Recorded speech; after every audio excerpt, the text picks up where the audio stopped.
more things change, the more things remain the same. Nothing seems to have changed in our country.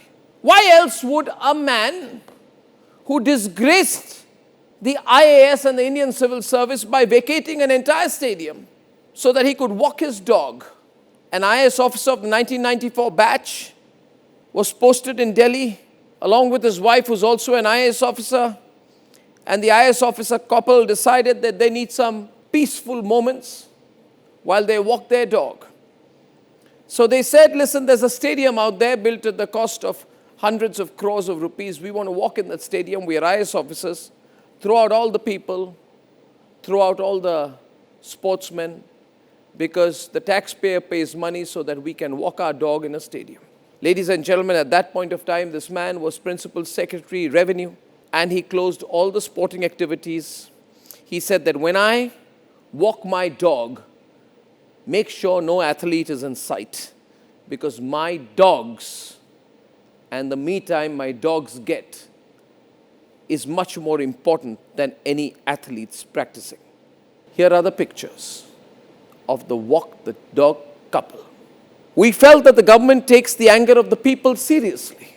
And so when this story was exposed in the media, the walk the talk arrogant bureaucrat was thrown out and transferred as Principal Secretary to Ladakh for health and medical education.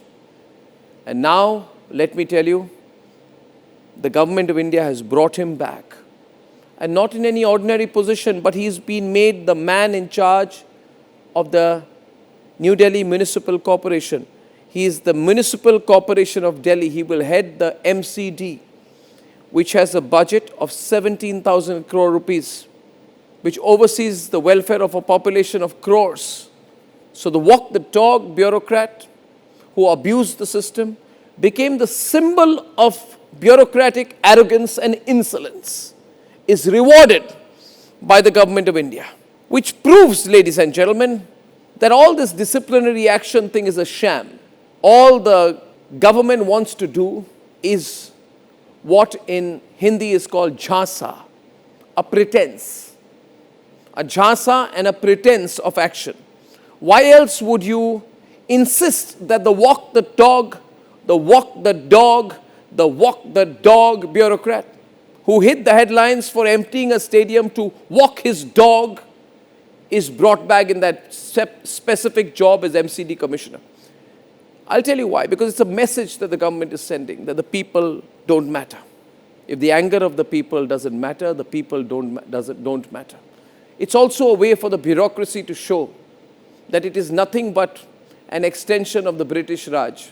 That because they are civil servants, they can walk their dog and come back and rule the people who were so angry when they emptied a stadium to walk their dog.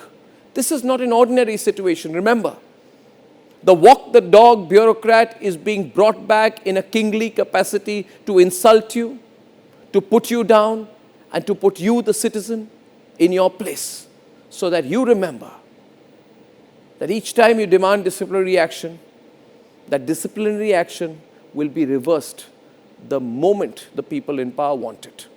The walk the dog bureaucrat will come back. It's a metaphorical slap on the face of the citizens of Delhi and the people of India who felt so angry at this arrogance. Arrogance stays, is the message that we are getting, which is why I began by saying, the more things change, the more things remain the same.